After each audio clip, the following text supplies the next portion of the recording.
Olá pessoal, tudo bem com vocês? Aqui é o professor Wesley e essa é a nossa quarta aula do curso de Química Geral e Inorgânica para o Enem.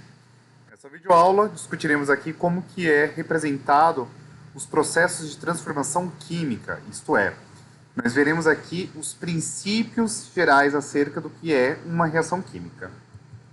Então, como um ponto de partida, na nossa aula anterior, havíamos discutido o que?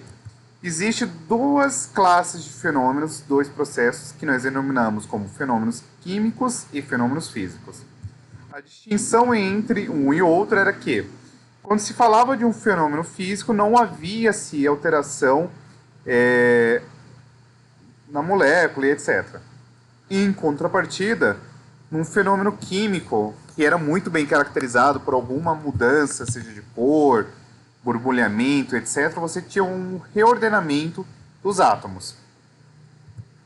E hoje nós veremos aqui as reações químicas, que essencialmente nada mais é do que um processo no qual você tem a alteração de uma substância ou de substâncias inicialmente envolvidas nesse processo, que serão transformadas em outras substâncias com propriedades químicas completamente diferentes.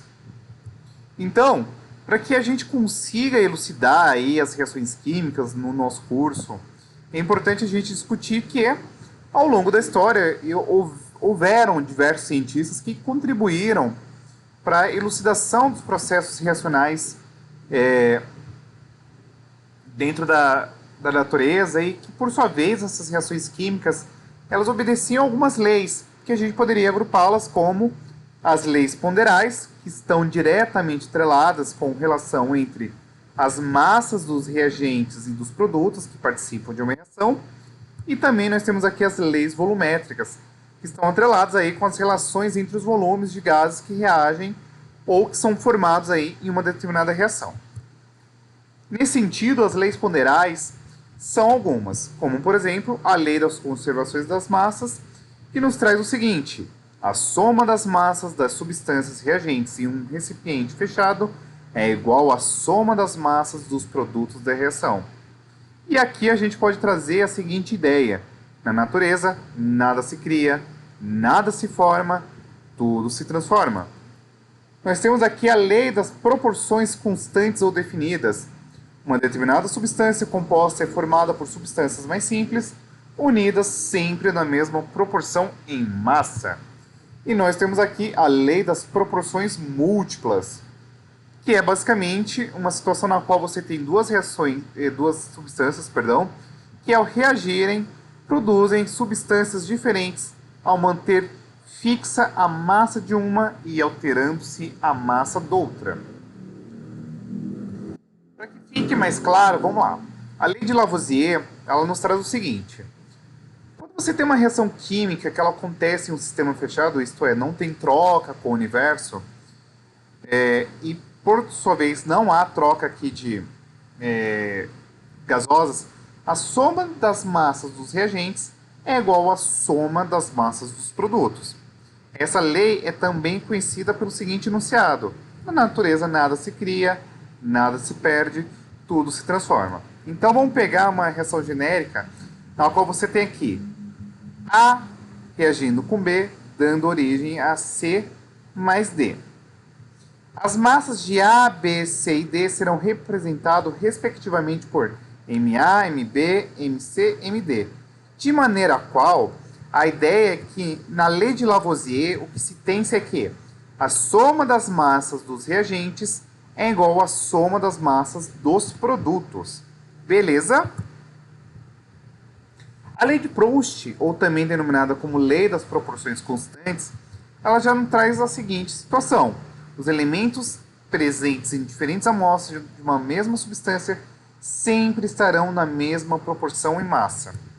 Então, um exemplo que eu posso trazer a vocês é a formação do óxido de cálcio. Tem aqui, ó, a massa do CaO, a massa de cálcio e a massa de oxigênio. Aqui é o CaO, é o óxido de cálcio. E aí, ó, olha que coisa linda. Se você perceber, ó, 10 mais 4 formando 14, 30 mais 12 formando 42, 100 mais 40 formando 140. Percebam que há uma proporcionalidade e ela se mantém aí constante, tá? De maneira qual, o que a gente consegue inferir analisando essa tabela, pessoal? Que a massa de óxido de cálcio e, por sua vez, o cálcio e o oxigênio combinam entre si na proporção 1 para 2,5, beleza? E aí, ó, dividindo-se a massa do cálcio pela massa de oxigênio, 10 dividido por 4, 30 dividido por 12 ou 100 dividido por 40, é sempre de uma proporção de 2,5. Beleza? E aí, a gente tem agora a seguinte situação. A lei de Proust ela também pode ser descrita da seguinte maneira. Quando dois elementos se combinam para produzir um composto, sempre o fazem numa mesma proporção e massa. Supondo-se genericamente, você tem aqui uma reação representada por A mais B, formando C mais D.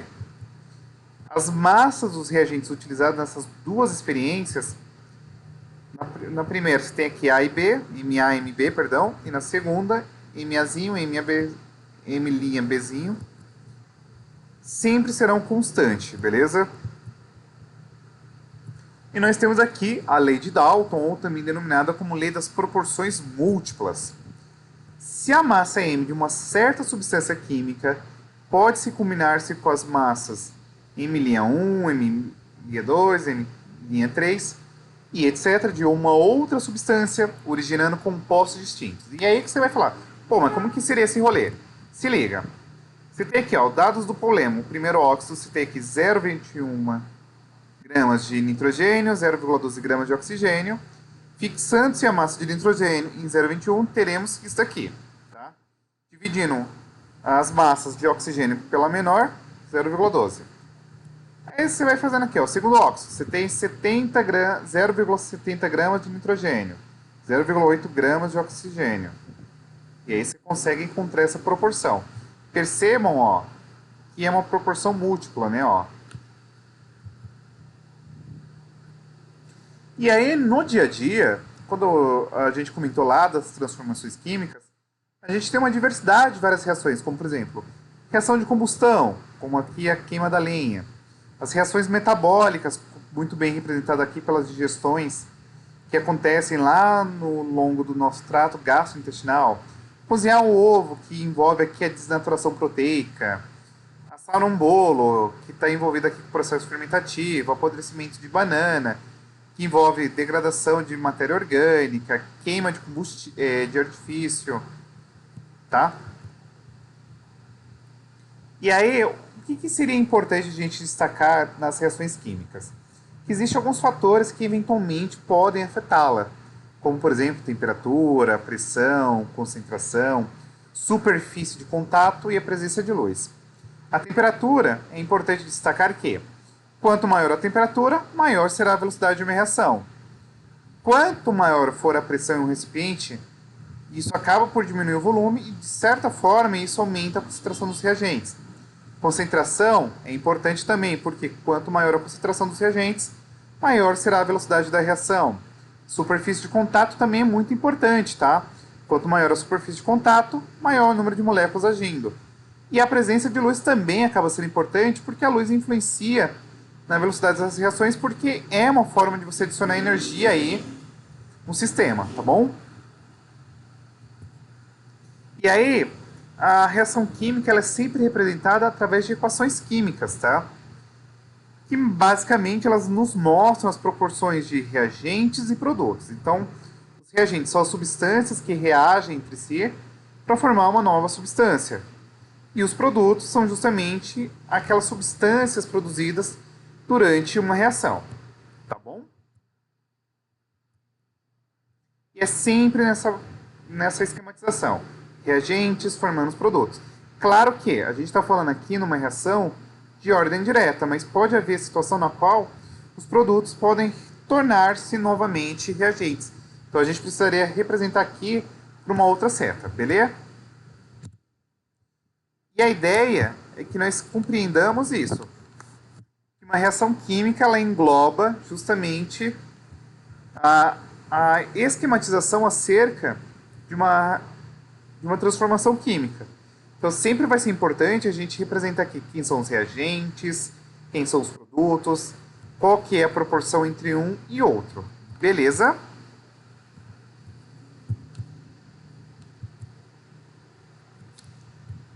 Exemplo. Você tem aqui, ó, duas moléculas de água formando aqui isso daqui. Você tem aqui um reagente transformando-se aqui em produtos, beleza? Então, os reagentes são aquelas moléculas que participam aí da reação e os produtos são o que é formado na reação. E aí tem algumas coisas que são importantes da gente destacar aqui nas reações químicas, que são alguns símbolos que usualmente vocês veem aí na hora da prova do Enem, da FUVEST, da Unicamp, da Unesp, de onde for. Que vão ser esses aqui, ó. Quando você tem isso aqui, ó, esse Szinho significa estado sólido, líquido, gasoso, aquoso ou vapor, beleza? Esse delta significa que houve um aquecimento, cat é que houve um catalisador, ou seja, alguma substância ali que acelerou a reação. Essa setinha inclinada aqui, liberação de gás, setinha para baixo, formação de precipitado, e o lambda, houve liberação de luz. Então vamos lá, ó. Você tem aqui cloreto de sódio aquoso reagindo com essa molécula aqui, ó, AgNO3 aquosa, formando isso aqui que estará no estado sólido e isso aqui no estado aquoso, beleza? Indicando aqui o estado da substância, solução aquosa. Aqui você tem os índices, tá?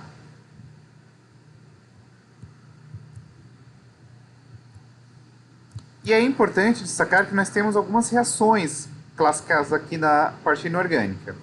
As reações de síntese ou adição é quando dois ou mais reagentes geram um único produto. Então, A mais B originando AB. Nós temos aqui as reações de análise ou decomposição. É quando um reagente se decompõe formando aí dois ou mais produtos. Pense aqui as reações de dupla troca. É quando duas substâncias compostas reagem, gerando aqui duas novas substâncias compostas. E nós temos aqui as reações de simples troca, beleza? Então aqui é a reação de síntese ou adição. Aqui, ó, síntese total, ou aqui uma síntese parcial. A de análise ou decomposição. Aqui, ó, pirólise. É uma quebra na presença de calor. Fotólise, quebra na presença de luz. Eletrólise, quebra na presença de eletricidade. Então vamos lá, ó. Observe as reações abaixo e marque em seu caderno a opção que exemplifica uma reação de síntese de acordo com os reagentes e produtos, justificando a sua resposta. E aí, pessoal, qual que seria uma reação de síntese?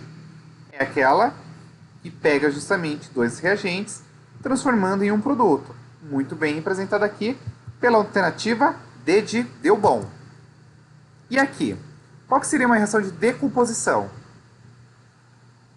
A resposta aqui seria a alternativa D também. Beleza? Aqui o que nós temos é a molécula de sacarose sendo decomposta. Beleza? E aí é importante nós destacarmos ainda que tem a reação de simples troca ou deslocamento. Então aqui, ó, uma exemplificação. Zinco sólido reagindo com 2 mols de ácido clorídrico aquoso, formando cloreto de zinco aquoso mais hidrogênio gasoso. Aquoso, perdão. Vamos lá, ó. De acordo com o que aprendemos sobre reações de deslocamento ou simples troca, qual das reações abaixo exemplifica esse tipo de reação? E aí? Será que você sabe? E a resposta aqui é a alternativa C. E essa reação aqui, ó, seria uma reação de dupla troca, síntese, deslocamento ou decomposição? Aqui seria uma reação de dupla troca. E aí, aqui é só uma esquematização, ó. Aqui é síntese, não é com I, não sei por que está assim. Beleza? E aí a dupla troca aqui E eu vou disponibilizar um joguinho aqui bem legal para vocês brincarem depois. Beleza? A literatura adotada foram essas. Se você tiver curtido essa videoaula, deixe o seu like, curta, compartilhe, se inscreva, retome, deixe as dúvidas também, que vai ser um prazer, tá bom? E faça a lista de exercício que eu vou disponibilizar aqui no link dessa videoaula. Fui!